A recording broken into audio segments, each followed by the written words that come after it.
1절입니다.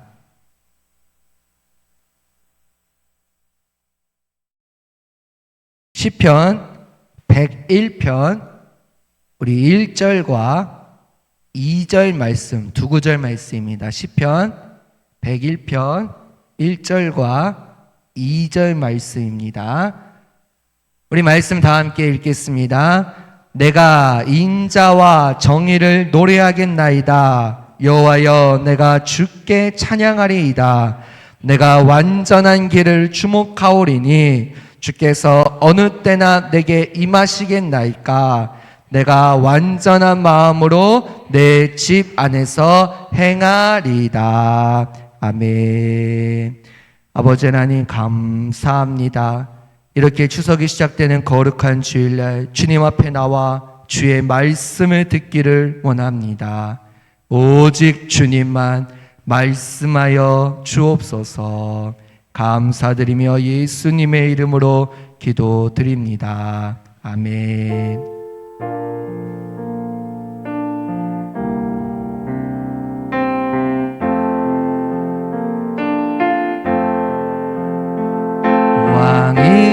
왕이신 나의 하나님, 내가 주를 높이고 영원히 주의 이름을 송축하리이다.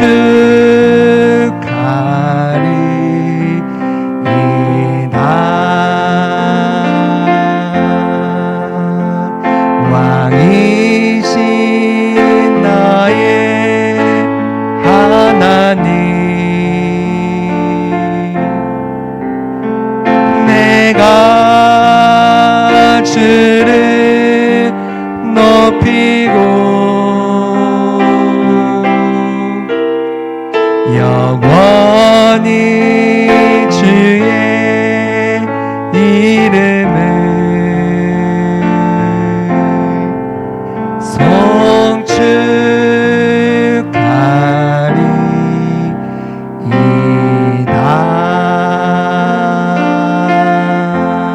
아멘. 여러분, 이제 추석 명절이 시작됩니다. 이렇게 명절이 시작되는 주일날 모여 하나님께 예배하게 되어 얼마나 감사합니까? 여러 어른들이 계시고 가족들이 있다는 것은 우리의 인생에 커다란 울타리 역할을 해줍니다. 추석은 온 가족이 다 함께 모여 핵곡식과 핵과일을 먹으며 즐겁게 정담을 나누는 절기죠. 우리들은 매우 넉넉하고 풍성하게 만드는 즐거운 명절입니다. 이 추석 명절이 시작되는 주일날 오늘 우리에게 주시는 말씀을 이제 듣고자 합니다. 한 예화가 있습니다. 옛날에 어느 화가가 이 세상에서 가장 아름다운 모습을 그려보기로 결심하며 그림 그릴 준비를 하고 밖에 나가 보았습니다. 밖에 나가니까 화가가 생각하기에는 이 세상에서 제일 아름다운 장면은 무엇일까라고 생각하다가 한 개선 장군이 전쟁에서 승리하고 말을 타고 입성하는 장면을 보게 됩니다. 그래, 저 모습이 세상에서 가장 아름다운 모습일 거야 라고 쓱싹쓱싹 그림을 그립니다. 저 PPT 첫 번째 그림입니다. 실제로 화가가 그린 그림은 아니에요. 비슷하게 좀 찾아보았습니다. 근데 화가가 그린 그림을 보자 아니야, 이 세상에서 아름다운 모습이 아니야 라고 말했습니다. 다음 날 화가는 한 지인의 결혼식에 초대를 받았습니다. 그 지인의 결혼식에 가니 사랑하는 두 남녀가 꿈에 부풀어 아름다운 결혼식을 하는 장면을 보게 됩니다. 화가는 또 이렇게 생각합니다. 그래, 저 모습이 세상에서 가장 아름다운 모습일 거야. 그림을 그립니다. 완성된 그림을 보자 아니야, 이 세상에서 가장 아름다운 모습이 아니야 라고 생각했습니다. 다음 날 화가는 시골에 갔는데 그 더운 무더위 가운데 열심히 농부들이 밭에서 추수하는 모습을 보게 됩니다. 아, 그래, 저 모습일 거야. 또 열심히 그림을 그립니다. 완성된 그림을 보자. 아니야, 이게 아니야. 세상에서 제일 아름다운 모습이 아니야 라고 생각하고 화가는 깊게 고민하기 시작합니다. 여러분은 세상에서 제일 아름다운 모습이 무엇이라고 생각하십니까? 네, 벌써 답이 나오긴 했지만요. 화가는 어느 날 이제 그림을 그리고 나서 저녁에 돌아와 사랑하는 아내가 앞치마를 두르고 음식을 장만하는 모습을 보게 됩니다. 그리고 저녁 식사를 하는데요. 온 가족이 다 함께 모여 함께 두 손을 잡고 하나님께 기도드리는 모습을 보게 됩니다. 화가는 그제서야 그래, 이 모습이 세상에서 제일 아름다운 모습이야 라고 그림을 그리고 만족했다는 이야기가 있습니다. 뭐 제 자랑은 아니지만요, 저도 집에서 저희 아내랑 식사를 하기 전에 꼭 부르는 기도송이 있습니다. 아마 다들 아실 거예요. 날마다 우리에게 양식을 주시는 은혜로우신 하나님 늘 감사합니다. 아멘 하고 식사를 먹습니다. 아무리 배고파도 반드시 그 기도 찬양을 불러요. 근데 제가 어느 날 퇴근을 해보니까 우리 딸 이래, 이제 다들 아시죠? 우리 이래를 저희 아내가 분유를 먹이려고 하는데 나 배고파 막 땡깡을 질러도 저희 아내가 깜짝 놀랐어요. 제가 그거 보고 분유를 먹인 상태에서 날마다 우리에게 양식을 주시는 늘 감사합니다. 아멘 하고 분유를 먹이는 거예요. 저도 참 많이 배웠습니다. 결론은 뭡니까? 세상에서 제일 아름다운 모습은요, 바로 우리 주위에 있다는 거예요. 세상에서 제일 행복한 모습은 여러분의 가정에 있습니다. 다른 데서 찾지 마십시오. 여러분의 모습 자체가, 여러분의 가정의 모습 자체가 세상이 보기에, 하나님께서 보시기에 세상에서 제일 아름다운 모습이라는 것이죠. 뿔뿔이 헤어져서 하루의 모든 일들을 마치고 돌아온 가족들이 서로 마음과 마음을 터놓고 식사 시간에 하루의 모든 일들을 이야기하는 모습인 것이죠. 서로 위로하고 함께하는 용서와 사랑의 보금자리가 바로 가정입니다. 인내하며 노력하는 가족들의 정성을 통해 행복한 가정의 울타리를 만들고 기쁨의 모닥불을 피워 나가거든요. 이러한 행복의 가정의 주인은 누구실까요? 바로 하나님이십니다. 하나님께서는 저와 여러분의 모든 가정이 하나님이 다스리시는 가정이 되기를 원하십니다. 오늘 본문인 시편 101편은 소위 가장의 시편으로 불리는 다윗의 시입니다. 다윗은 그 당시 왕이었어요. 그러나 또 한 가정의 아버지, 가장이었잖아요. 그래서 내가 왕으로서, 또한 내가 아버지, 가장으로서 이러이러한 삶을 살겠습니다 라고 하나님 앞에 결단하고 고백하는 내용이 오늘 본문에 기록되어 있습니다. 오늘 본문에서 다윗은 하나님이 다스리시는 가정의 두 가지 특징에 관해 말씀하십니다.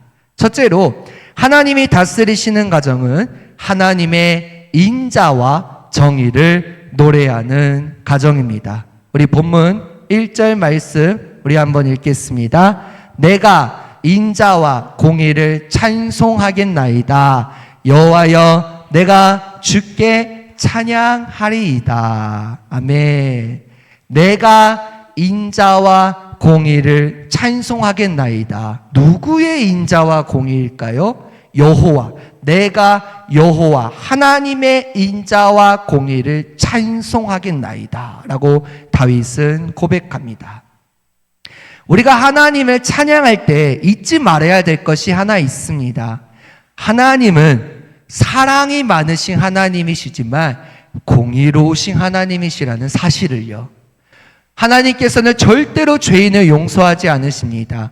그분 자체 거룩하신 하나님이시기 때문에 절대 죄인과 함께 하시지 않으십니다. 그러나 예수 십자가의 보혈의 은혜를 힘입어 나 같은 자를 하나님께서 너무나 사랑하셔서 사랑하는 아들 예수님을 십자가에 달리신 그 구속의 은혜를 힘입어 하나님께 돌아가면 사랑이 많으신 하나님께서는 그 자녀의 과거를 묻지 않으시고 죄를 묻지 않으시고 내가 하나님께 나아간 그 순간부터 변함없이 사랑하시는 하나님이시라는 사실이죠.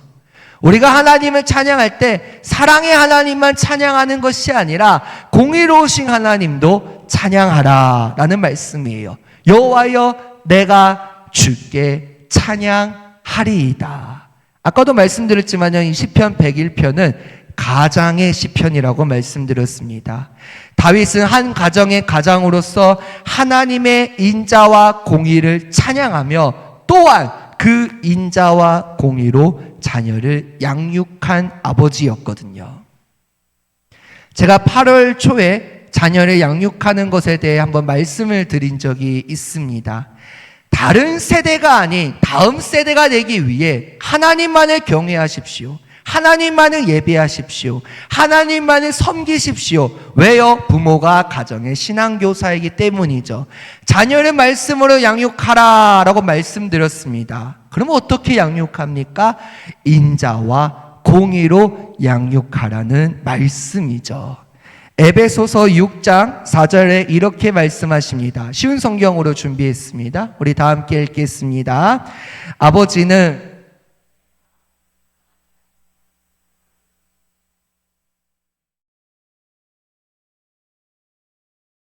아멘. 자녀들의 마음을 상하게 하거나 화를 돋우지 마시고 주님의 훈계와 짐으로 잘 키우십시오 라고 사도 바울은 말씀하십니다. 그럼 주님의 훈계와 가르침이 뭐죠? 하나님의 말씀이죠. 그럼 왜 자녀를 하나님의 말씀으로 양육해야 할까요? 사도 바울은 디모데후서 3장 16절 17절에 이렇게 말씀하십니다. 모든 성경은 하나님의 감동으로 된 것으로 교훈과 책망과 바르게 함과 의로 교육하기에 유익하니 이는 하나님의 사람으로 온전하게 하여 모든 선한 일을 행할 능력을 갖추게 하려 함이라. 하나님의 말씀은 우리를 하나님의 사람으로 온전하게 하며 더 나아가 모든 선한 일을 행할 능력을 갖추게 하는 말씀이기 때문이죠. 그 하나님의 말씀으로 자녀를 양육하라는 말씀입니다. 어떻게요? 인자와 공의로. 사랑할 때는 사랑하고 훈계할 때는 훈계하라는 거예요. 근데 너무 많이 훈계하시면 안 됩니다. 극소수에 꼭 필요할 때 훈계하시고 사랑으로 훈계하라는 말씀인 것이죠. 부동산 투자에 관한 한 글이 있는데 그 글의 제목이 특이합니다. 제목이 망하는 길 10가지였다. 망하는 길 10가지. 세상에 어떤 책의 제목이 성공하는 길이 아니라 망하는 길 10가지. 실제로 그 글의 제목인데요. 그 중에 첫 번째가 망하는 사람은 전문가나 컨설팅 업체, 즉 교수의 말을 100% 믿는다라고 써 있어요. 그러면서 이런 이야기가 있습니다. 한 투자론을 강의하는 유명 대학의 한 교수가 있었습니다. 이 교수의 강의가 너무 유명해서 사람들을 몰고 다닐 정도였어요. 그래서 어느 날 이 교수가 공개적으로 강연을 하게 됩니다. 그런데 그동안 강의를 단 한 번도 실패한 적이 없는 교수가 강의가 망한 거예요. 왜 그랬을까요? 사기쳐서? 왜 그랬을까요? 사람이 너무 적어서? 아닙니다. 이야기에는 이런 글이 있는데요. 왜냐하면 자신이 월세 들어 살고 있는 집주인이 그 강의를 듣는 청중 속에 앉아 있는 거예요. 이해되시죠? 투자론을 강의하는 교수가 자기의 집주인이 앉아 있는 것을 보면서 내가 전문가라고 강의를 한다는 거예요. 자, 그 말에 100% 믿었다가는 어떻게 될까요? 망한다는 거죠. 월세 들어 살고 있는 한 교수의 강의를 믿다가는 망한다는 거예요.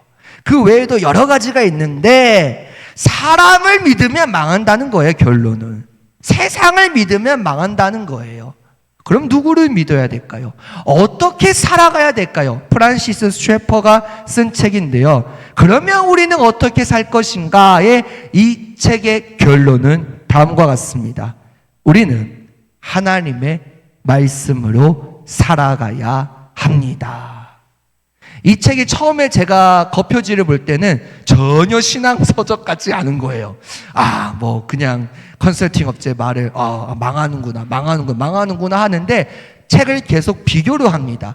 왜 사람을 믿으면 망하는지, 왜 세상을 믿으면 망하는지 쭉 나열하다가 결론은 하나님의 말씀대로 살아가면 반드시 성공한다라고 이 책은 결론을 맺습니다. 그렇습니다. 오늘 우리에게 필요한 것은 단순히 인간적인 지식이 아닙니다. 어떤 얄팍한 술수나 꾀도 아닙니다. 우리를 향하신 거룩하신 하나님의 마음과 뜻을 바로 알아가는 지혜인 것이죠.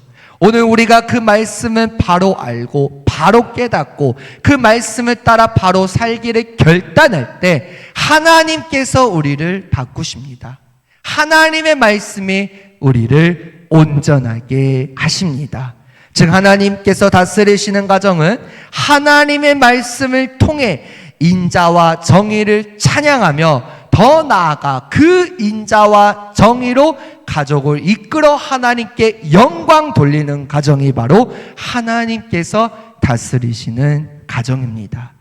하나님께서는 저와 여러분의 모든 가정이 하나님의 인자와 정의를 찬양하며 그 인자와 정의로 자녀를 양육하는 가정이 되기를 원하십니다. 둘째로 하나님이 다스리시는 가정은 하나님 앞에 완전한 마음으로 살아가는 가정입니다. 본문 2절 말씀입니다.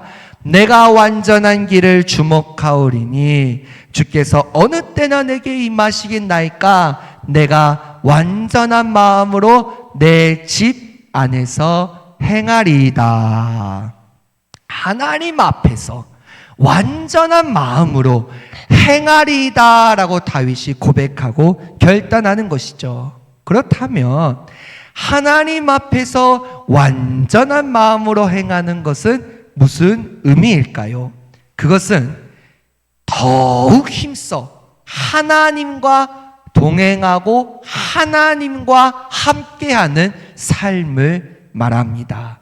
완전한 마음이란 어떤 열정이 없는 그런 위선적인 신앙생활하는 척과 반대되는 성실함, 진실됨, 온전함을 뜻합니다. 즉 죄가 없는 완벽함이 아니라 하나님 앞에서의 진실한, 하나님 앞에서의 신실한, 하나님 앞에서의 온전한 경건 생활을 의미합니다.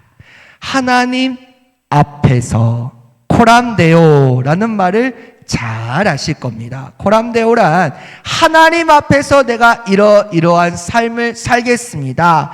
왜요? 하나님께서 나와 함께 하시니까요. 하나님이 함께 하심으로 인해 언제 어디서나 무엇을 하든지 어디에 있든지 하나님 앞에서 완전한 길로 걸어가는 경건한 사람의 고백인 것이죠. 특히 부모는 먼저 이런 일에 본이 되어야 합니다. 완전한 길이란 하나님께서 제시하신 길이라 말씀드릴 수 있는데 여기에는 당연히 하나님의 말씀의 가르침도 포함되어 있다고 볼 수 있습니다. 그런데 어떻게 사람이 완전한 길을 주목한다고 할지라도 완전한 사람이 될 수 있으며 완전한 마음을 가질 수 있겠습니까? 지극히 현실 불가능하고 우리의 생각에서는 이거는 말도 안 돼 라고 생각할 수 있지만 여러분 하나님께는 불가능이 없으세요. 이에 대해 사도 바울은 바울서신에서 이렇게 말씀하십니다. 갈라디아서 3장 11절 말씀에 또 하나님 앞에서 아무나 율법으로 말미암아 의롭게 되지 못할 것이 분명하니 이는 의인이 믿음으로 살리라 하였음이라. 어떻게 살아간다고요? 믿음으로 살아간다고요. 누구를 믿는 믿음? 하나님을 믿는 믿음. 하나님을 의지하는 믿음. 더 중요합니다. 또 하나님 앞에서 코람데오. 하나님 앞에서 아무도 율법으로 말미암아 의롭게 되지 못할 것은 분명합니다. 왜요? 의인은 없나니 단 하나도 없거든요. 그런데 그런 죄인 같은 저와 여러분을 하나님께서 사랑하셔서 하나님을 믿는 믿음으로 살아가는 가정, 하나님을 믿는 믿음으로 살아가는 사람을 의인으로 삼아주셨다는 거예요. 그 사람은 하나님 앞에서 살아가기 때문이죠. 또한 골로새서 1장 28절 말씀에 이렇게 말씀하십니다. 우리 다 함께 읽겠습니다. 우리가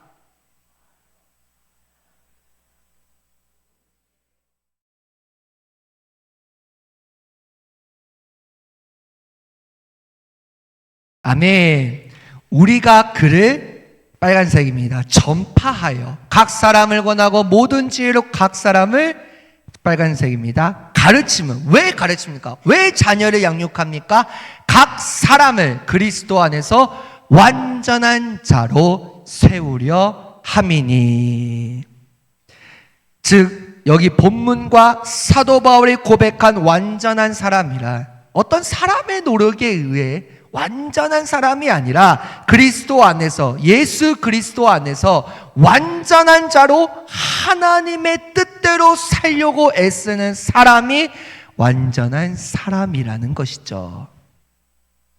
이를 이루기 위해서 우리는 어떻게 해야 할까요? 말씀과 기도로 거룩해야 합니다. 다윗은 또 다른 시편인 시편 119편 9절에서 이렇게 말씀하십니다. 청년이 무엇으로 그의 행실을 깨끗하게 하리이까? 주의 말씀만 지킬 따름이니이다. 무엇으로 그의 행실을 깨끗하게 하겠습니까? 주의 말씀만 지킬 따름입니다. 말씀과 기도로 완전한 사람이 될 수 있으며 말씀과 기도로 완전한 마음을 가질 수 있다는 거예요. 하나님 앞에서. 다윗은 그런 완전한 길에 주목하겠다라고 오늘 본문 2절에 결단합니다. 우리 역시 그 완전한 길, 하나님의 말씀에 주목해야 합니다. 주목해야 할 구체적인 대상이 사람이 아니라 세상이 아니라 바로 그 살아계신 하나님의 말씀이어야 합니다. 우리의 시선이 어디에 있느냐에 따라 우리의 마음이 달라지잖아요.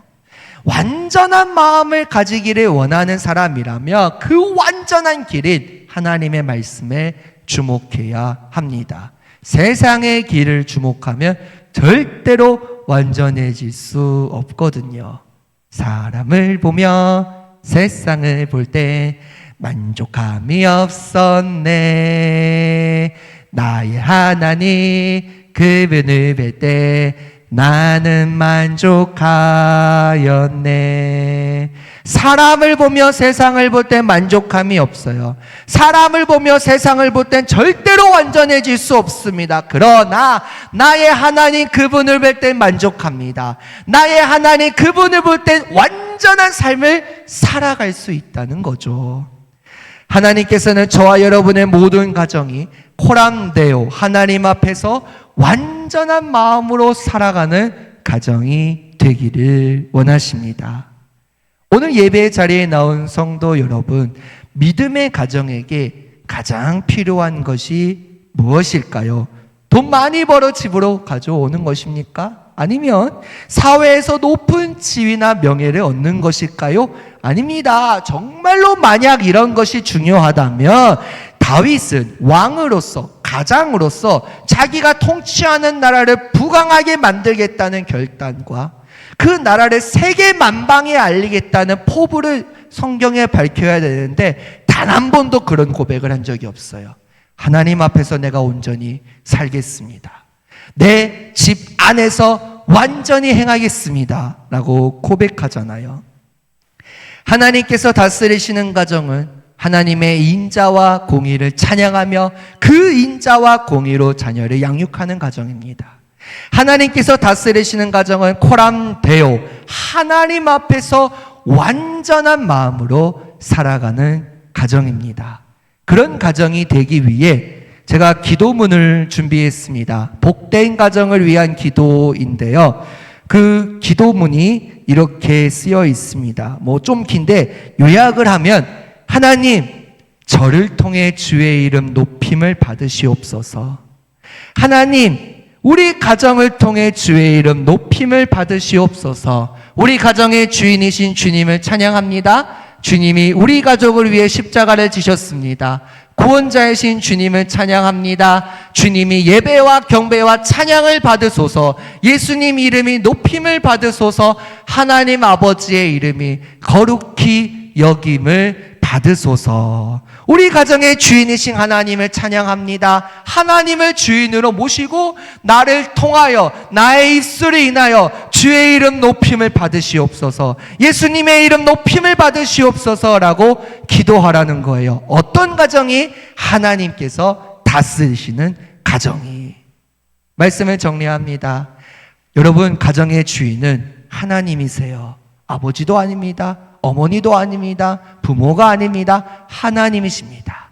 하나님을 가정의 주인으로 모시고 하나님 앞에서 완전한 마음으로 살아가기 위해 오늘도 노력하시고, 더 나아가 그 하나님의 인자와 공의를 찬양하며 자녀를 말씀으로 인자와 공의로 양육하는 가장으로서, 부모로서, 가정으로서 이 명절 기간 살아가시는 저와 여러분들이 되기를 간절히 축원합니다.